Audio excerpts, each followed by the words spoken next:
Eu sou Roberto Marques, essa é minha oficina de quarto. Hoje nós vamos falar de tábuas de alimentos ou tábuas de corte.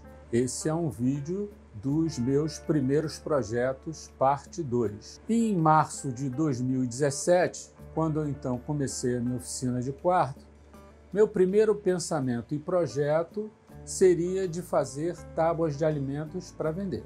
Minha primeira preocupação, então, foi quais madeiras usar para fazer as minhas tábuas de corte ou tábuas de alimentos. Pesquisando com os amigos, entendi que madeiras de caçamba, madeiras de reuso, madeiras que a gente não sabe a procedência, não são boas para as nossas tábuas de alimentos. Por quê?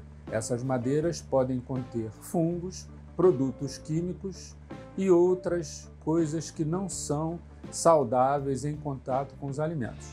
Melhor então comprar as madeiras nas boas casas do ramo. Aqui no Rio de Janeiro eu optei então por comprar as madeiras roxinho, muiracatiara, marfim e tauari para as minhas primeiras tábuas de alimentos. Para colar essas peças de madeira, a cola que eu uso é a Titebond 3. É resistente à umidade, não é tóxica, é livre de solventes e tem a aprovação do órgão FDA para contato com alimentos. Para os que não sabem o que é FDA, FDA é o acrônimo da sigla Food and Drug Administration. É um órgão dos Estados Unidos que controla alimentos e drogas. Para finalizar as minhas tábuas de alimento, eu uso uma mistura de óleo de coco extra virgem com cera de abelha.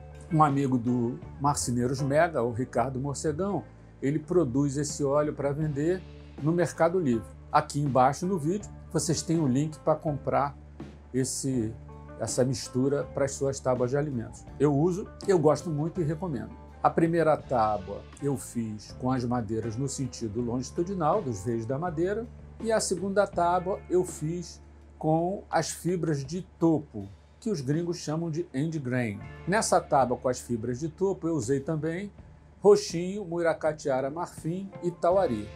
Vejam aí como é que ficou. Como eu não tenho desengrosso, o importante é cortar as peças certinhas na altura da tábua, na sua serra de bancada, tanto para facilitar a colagem, quanto para diminuir a necessidade de lixamento depois de tudo colado e pronto. Depois de tudo cortado, é importante prender essas peças com grampos fortes, tanto no sentido horizontal, como também no sentido vertical. Para minhas tábuas de alimentos, no aperto horizontal, eu uso meus grampos caseiros feitos com barra roscada de 10 milímetros de diâmetro.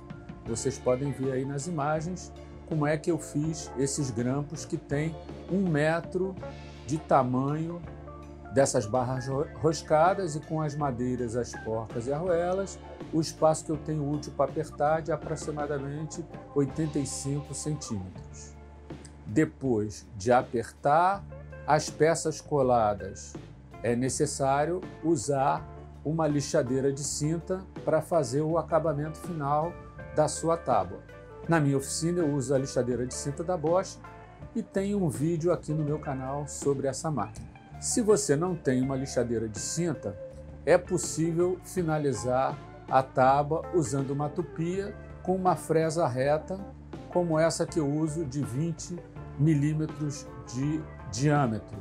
Essa é uma fresa Freud de boa qualidade e com esse gabarito que eu fiz para minha tupia Stanley de pinça de 8 milímetros, eu consigo fazer um trabalho de colocar as peças todas na mesma espessura sem ter um desengrosso. Esse gabarito com a tupia funciona bem, mas as madeiras ficam com uns riscos que é preciso depois tirar usando lixa, que pode ser a lixadeira de cinta, pode ser uma lixadeira roto-orbital ou uma outra máquina para retirar essas linhas que porventura apareçam aí depois do uso da tupia. Os tamanhos das tábuas variam muito e a espessura também. No meu caso, eu uso o comprimento das tábuas entre 40 e 50 centímetros, a largura entre 20 e 30 centímetros e a espessura entre 30 e 40 milímetros. Eu fiz também tábuas redondas para pizza, como vocês podem ver aí nas fotos. Eu fiz também uma tábua redonda maior de 50 centímetros de diâmetro, que usa uma outra base rotativa e é chamada de petisqueira. Tem um outro vídeo do meu canal aí, como fazer uma petisqueira para os que estiverem interessados. Para um presente de casamento, eu fiz essas duas peças em formato de coração, usando também roxinho e muiracatiara. Ficou original e bem legal esse presente. Um outro projeto que eu fiz foi uma tábua usando roxinho e marfim. Nessa tábua de roxinho e marfim, vocês podem ver aí o acidente que aconteceu com a fresa que eu estava usando. O rolamento dessa fresa se soltou e a fresa então entrou dentro da madeira, fazendo esse afundamento aí, esse rasgo. Para consertar a minha caquinha, eu então cortei um pedaço da tábua, né? Diminuí a tábua em aproximadamente meio centímetro, 5 milímetros. Como vocês podem aí ver na foto, eu consertei diminuindo a tábua e usando essa nova fresa da Freud, que é uma fresa de excelente qualidade, que eu recomendo. Resultado final, tá aí a tábua sem o acabamento. Nessa foto aí vocês podem ver ripas de roxinho e muiracatiara num arranjo de 50 centímetros por 50 centímetros, com espessura de 35 milímetros. Vocês podem ver aí nessa foto como é que eu fiz o aperto horizontal e vertical usando essa trapizonga aí, que são duas madeiras presas com parafuso e porca, para manter as peças no mesmo nível, evitar que elas se levantem com um aperto horizontal. Está aí o resultado final, antes do uso da lixadeira de cinta e depois do uso da lixadeira de cinta, que tira o excesso e também a cola. Eu fiz então essa tábua em formato de violão com as madeiras roxinho e marfim. Vocês vão ver agora detalhes dessas peças sendo cortadas na minha serra de fita da Makita.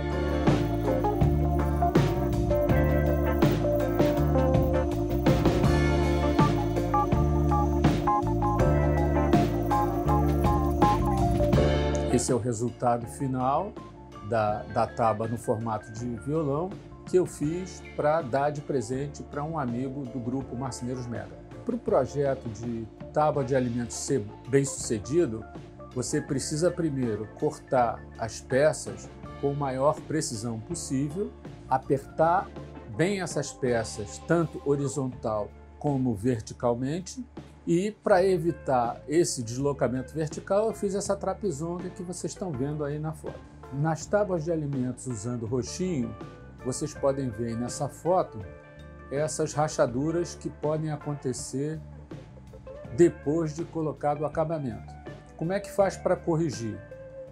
Uma das maneiras é usando a serragem do próprio roxinho com a cola Titebond 3 para encher essas fendas e depois lixar e dar novamente o acabamento. É uma solução de contorno possível para evitar essas rachaduras no roxinho. Aqui na descrição do vídeo tem umas dicas do mestre Elias Leão.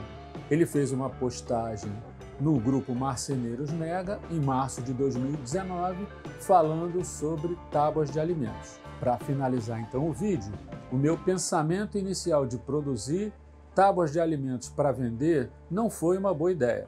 Para fazer então as tábuas precisa de muito trabalho, precisa de materiais e outros itens de custo elevado. A concorrência no mercado é grande. Temos tábuas de alimentos com preços baixos de fabricantes industriais, como por exemplo a Tramontina, que faz as suas tábuas de alimentos de bambus e outros materiais a um custo bastante reduzido. Então as tábuas de alimentos são um bom projeto para você treinar e para dar de presente para os amigos. Vai ser sempre um presente original e feito por você. Eu recomendo.